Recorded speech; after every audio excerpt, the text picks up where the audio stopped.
Right. But he does watch. To the music.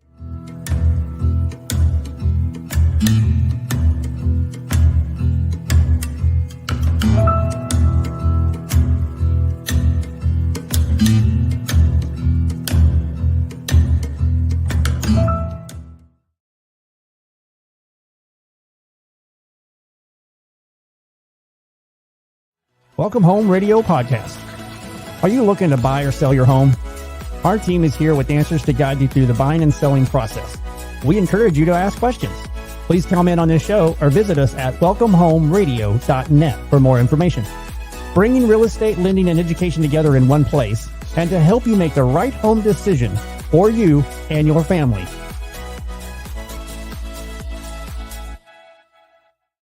Hey, and welcome to Welcome Home Radio. It is June 12th.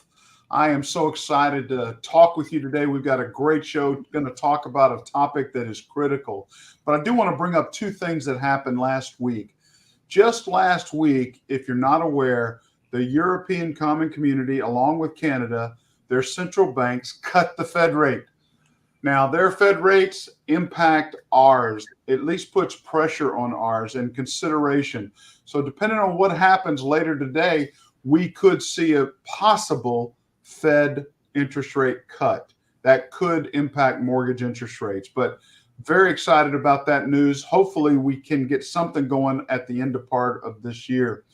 We want to talk about something that happened back in Q4 of 2022. Interest rates started rising. Boy, they blew up. They grew.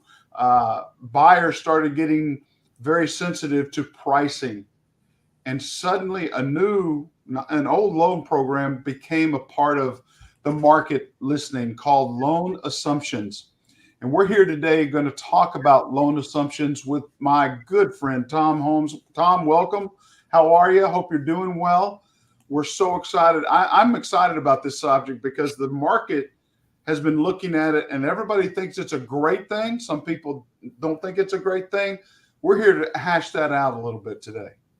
Yeah, I look forward to the opportunity to chat with this. A lot of people don't realize that by utilizing the ability to assume a loan, their loan as sellers, they may end up with a better price on their house. They may end up with a better marketability. They may end up with more income that, of course, if you sell your house and you got this loan 2 years ago or more, you're not going to own long-term capital gains on that sale of that property and that additional money you're making. So I'm excited just like you as far as being able to kind of pull the curtain back on this and have a chance to explain to our listeners how they can take advantage of this and make more money. I mean, that's what we're here to do, right? We hope everybody, but so real quick, I'm going to try to explain it, but Thom, I know you're the expert. An assumable mortgage is a type of home financing arrangement where an outstanding mortgage and its terms are transferred from the current owner to the new buyer. Now, that includes the interest rate that is attached to that. So if somebody has a 2.5-point interest rate and you're trying to buy at a 6.5, it could be considered a great deal, but they have to understand they're only financing and taking on the loan the amount that's owed at that time. Correct? That is correct. That's just a really great way to describe it, to be honest with you, that you're basically getting a loan that you normally would apply for at the olden rates that we used to see. And that can be a tremendous advantage as a home buyer to be able to go in and assume the current terms that somebody has been paying for 3, 4, or 5 years. But taking that into perspective, it hasn't been that long since those rates we've been skyrocketing. So there's not a lot of equity. So what I understand is going to have to happen, you're going to assume a loan, but they're still wanting what equity they paid for already. So is that a separate financing situation? They got to bring more cash to the table. What has to happen? I mean, it's very interesting to me. It's not just that a part you're assuming, and unless it's your parents giving it to the kids, they want their other portion of that money. They don't, that loan is going to stay there, but they've got to have some other compensation. Is that right? Well, sure. And let's kind of take it step by step, because there's 2 or 3 ways to do this as far as the assumption is concerned. The first one, and probably the easiest, most forward one of all the ones that would be out there, is the assumption itself will typically be on a VA, FHA, or some conventional loans. Very small portion, but a few. So, and also USDA, I forgot to mention that. So all those loans are designed to get those loans with little or no money down. USDA and VA, the borrower put 0 down and may have bought let's just use round numbers here, $350,000 house. As a result of that, they don't have a huge amount of skin in the game, because if they bought a new construction type situation, the builder probably also paid their closing costs as an inducement to buy the property. So now we're talking about, you've got a property that was purchased with monies that were very cheap to get. So the ideal situation for them is to go and market that property, say, look, you can assume my loan, but you're going to give me some equity, even though they don't have a lot of skin in the game. In other words, the house, instead of worth $350, 2 years later might be worth $370, $20,000 more. Well, that $20,000 plus the amount that they paid down, maybe $4,000 or $5,000. Ideally, if you say, well, if somebody's going to come in with $25,000 to assume a loan, that's better than for them, the seller of the property, than perhaps somebody coming in and saying, well, I got to get a new loan. Will you help finance it? Yada, yada, yada. And end up spending $20,000 trying to get a new loan with the seller paying closing costs. So the numbers here work very much in favor of the seller, which is kind of where I wanted to start. This is a seller advantage type program, even though it sounds like, well, they're assuming my financing, so am I still on the hook? And we'll talk about that in just a little bit. But that assumption itself, I do want to qualify this with the lender in this case, the investor in this case, still has the right to qualify the buyer. And we want to make sure we make all our folks understand that the buyer is going to go through a qualifying process, typically with a mortgage company that isn't really designed to do assumptions. Many of the companies now are getting wiser to that, and they're seeing more of this, and they've developed assumption departments. But the assumption departments tend to be pretty slow in getting the transaction finished, because they're not used to having loans assumed in our environment. So that's another thing I prepare the seller for, is it may take you a little bit longer to sell the house because of that assumption process than for the buyer to get a new loan. So we want to make sure people understand they have to get qualified with the people that own the mortgage at this time. It's not optional who you go with. You have to do that with the existing mortgage company. And again, an assumption does take longer. That's one of the negatives or cons, is that it is a longer process. But also keep this in mind, that once you get finally into the assumption process and everybody understands what everybody's doing, there is no new appraisal that will have to be required in these circumstances. And the person or persons qualifying to assume the loan will probably be looked at more favorably than if they went out to get a new loan.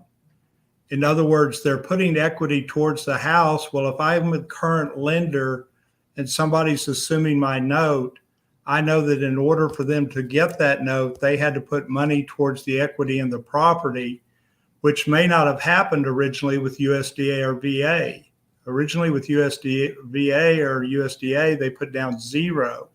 Now they're putting down $20 or $30 or $40,000. So that is the investor kind of gives me some insurance to allow that. So that makes it, again, from the psychological part and the physical part, to assume a loan, they're more generous with regards to the assumption part, because the person's got some skin in the game in order to be an assumptee of the loan itself. Well, let's go down it real quick. Maybe this might help. The pros for doing this: buyers receive a mortgage with a great rate. That's right. That's number huge. one. Very attractive. Yeah, like you said, it's with USDA, FHA, VA are all assumable, very minimal conventional.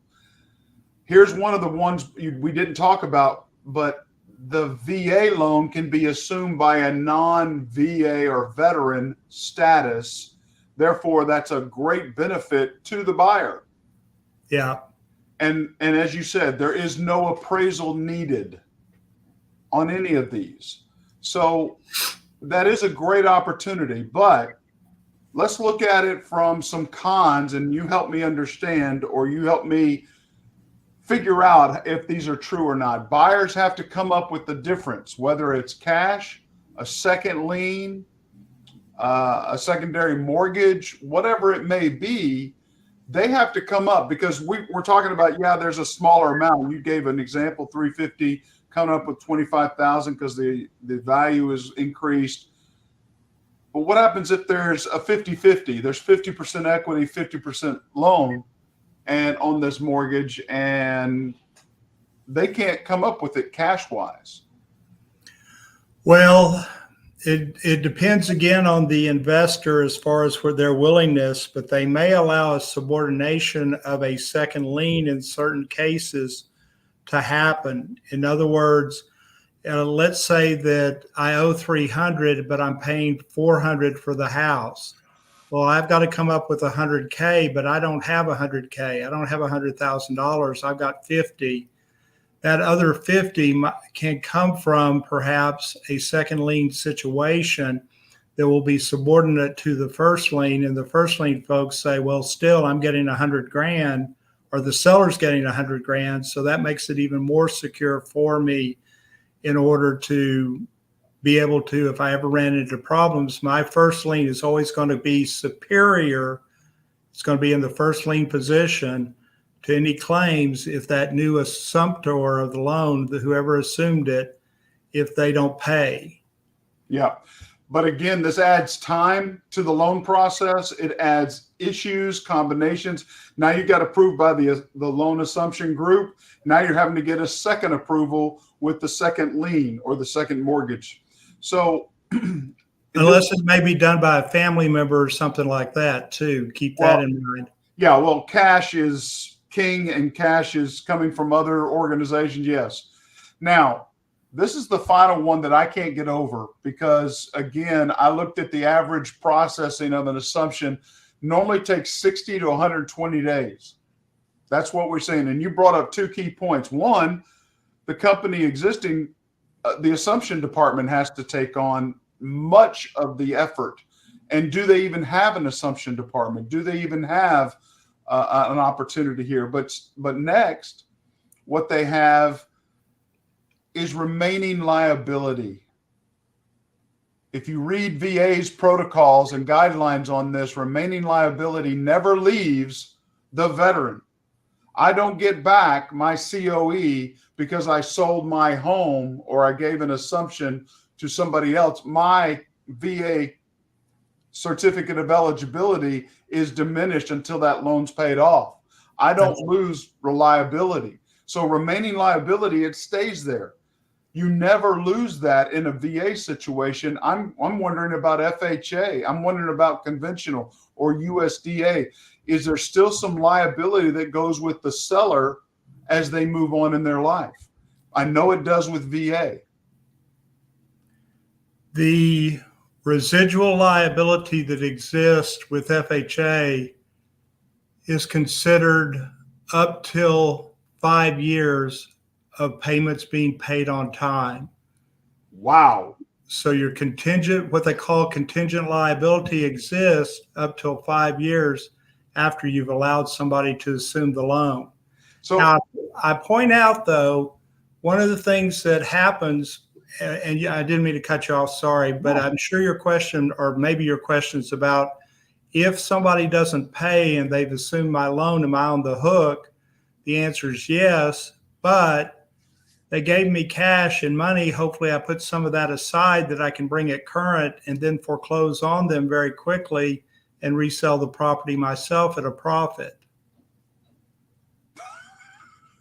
Foreclose quickly? Where's that at? I've never seen it quickly done. Well, in Texas, I've done it. I've done it in 60 days. Wow. Yeah. If you you're know what you're doing. Well, and if you're talking about an FHA VA loan, conventional loan, government regulations since 2008 and the SAFE Act make it so it's impossible to foreclose for 120 days before you can start the action to foreclose on somebody. So you're right. If I'm a big servicer, if I'm the big FHA VA folks or whatever, I'm the investor under their umbrella. Yeah, it's going to take a while. But me individually, if I go down to the county courthouse, I can have that house back in 60 days. So what would you say to realtors that want to use this as an opportunity to sell a home that, look, we've got a great loan, great interest rate, we can do an assumption on this? Would you recommend that as a selling tool or not? Because all of the pros and cons, I see a lot more cons outweighing the pros here, in my opinion. Am I wrong or am I right? Well, and this kind of comes back to you as a real estate professional. And of course, we're addressing this with our licensed buddies out there that are in the real estate field. You've got to think, what is going to be the best for my consumer, my client? That's where their fiduciary is would this be the best thing as far as concerning offers? Should we really take into consideration the assumptability or the assumptability? I like that word. I like that you're rewriting Webster. I appreciate that. Yeah, I'm sure Miriam doesn't really appreciate it, but still. But the assumption of the loan itself, is that in the best interest of my seller? Well, if the seller gets an extra $10,000 or $15,000 of equity and has to go an extra 30 days, did that hinder them in their next choice as far as buying the next house, or did that help them? Well, that's the consideration any realtor should have. It should never be about themselves. And sometimes I know realtors say, well, this isn't good because it takes too long. Well, it's taking too long for you, but your seller gets an extra $5,000, $10,000. It's not too long for them. Grand personally. Sure. And so these are, again, comes back to the fiduciary responsibility of the real estate community to make sure they're weighing and making it understood to the seller these options that may exactly be available to them. And without doing that, that's the disservice. When I talk about a disservice, that's what happens when we see people, bad-mouthing situations, is they're not fully apprised of what they should be doing, or they're not fully doing the educational part to make sure. I mean, it could be a disadvantage for the seller because they have to move quickly and get on and yada, yada, yada, and they price below the market and they're willing to take below the market, so they should expect a closing in a short time. Usually when I buy an investment property, which I'm buying this next week, we're closing in 2 weeks. And so that's what got me the deal, even though there was better offers than what I put in. So those are types of situations that are considerations for sellers. But again, I come back to bottom line. If my bottom line is to net as much as I can to get to the next spot and I need that money, then I need to know all my options. I understand. And I just see this overwhelmingly uninformed group trying to push loan assumptions. They think it's a great way to sell a home, and you need to consider it now. And we, like you say, we could increase your overall benefit, getting $50,000 more if we offer your loan at a great rate. But there is so many challenges and obstacles to overcome, and 60 to 120 days average close time is not something a seller or buyer wants to hear unless it's an unbelievable deal for either one of them. Well, and also keep in mind the realistic part. If I'm a good realtor and I'm guiding my seller as far as what would be appropriate for them, one of the things that's happening in the marketplace is marketing times are increasing. And this is something that if I put out there advertised, assume a 3% rate, I promise you that all that marketing time stuff that's taking 30, 60, 90 days with people that say, well, I'll have to think about it, rates are too high, yada, yada, yada. When they hear that, you're going to have an inundation of phone calls, and you may have a list of people backed up in order to assume the loan. So yeah, I waited and sold the property with new financing, but it took 60, 90 days to get it sold. Well, now I've got a contract in 15 or 30 days, and yeah, I've got to add that 50, 60 days to the processing for the assumption. But in essence, what I've worked out is a tit for tat. In other words, it still took a total from the start of listing the property to the end of closing, maybe a total of 90 days. So that again falls on the shoulders of our real estate community to make sure that they've done the research. And one of the things they can do in advance when they're taking the listing is actually contact the current servicer, and you can do this as the realtor. You can get permission of the seller of the property to represent them with regards to their mortgage. That's been available for forever, basically. Even before 2008, that was a big deal. I can go and represent you as the realtor, the real estate professional, call up your servicer and say, let me talk to somebody in your assumption department. And if they say, well, what are you talking about? You say, well, let me talk to a manager. And then you get details about, well, if I get an assumption, who do we send it to? What has to be completed? Send me the package in advance. In other words, you can do the stuff because there's not going to be truly a loan officer involved like we normally do, where we see a person physically and we meet that. And I know we're talking about getting rid of loan officer jobs here, and I apologize to all my loan officer friends. Yeah, wait a minute. You have friends? Well, loosely speaking. Okay. I mean, acquaintances. People I know. I understand. Don't be too nice. But those people that are in the business, they're not going to be dealing with a regular professional that does mortgages. They're going to deal with these assumption departments. Well, if I'm a good real estate professional, I'm going to head that puppy off in advance. I'm going to try to have that so that I know who to talk to, what numbers to call, what documentation has to be done. And I'm probably even going to have a preliminary timeline that I could follow in the circumstance. You're not going to wait and let a buyer come to go through the process. That's too late.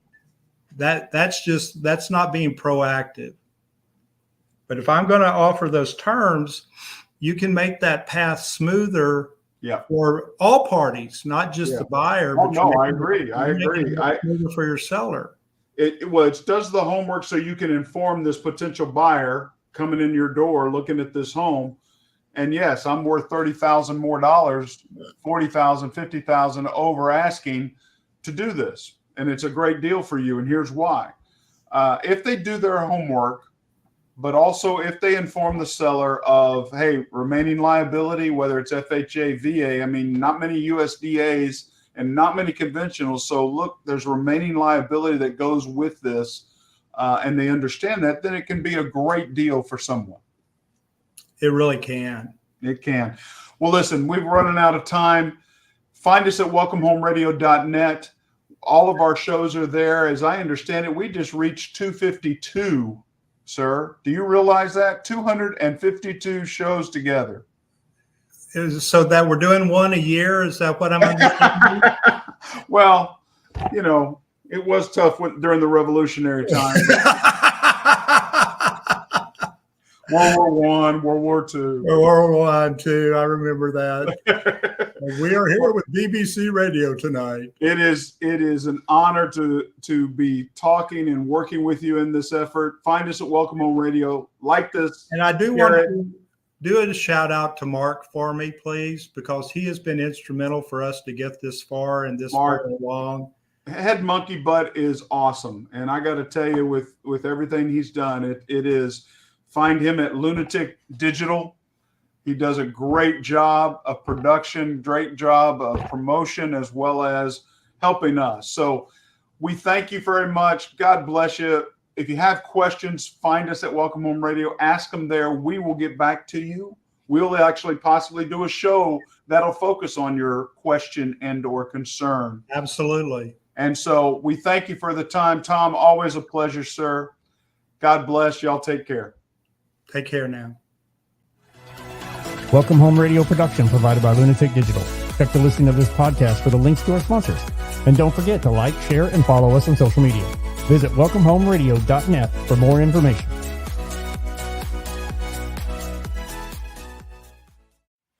This was a Lunatic Digital production. Visit lunaticdigital.com for all your digital needs.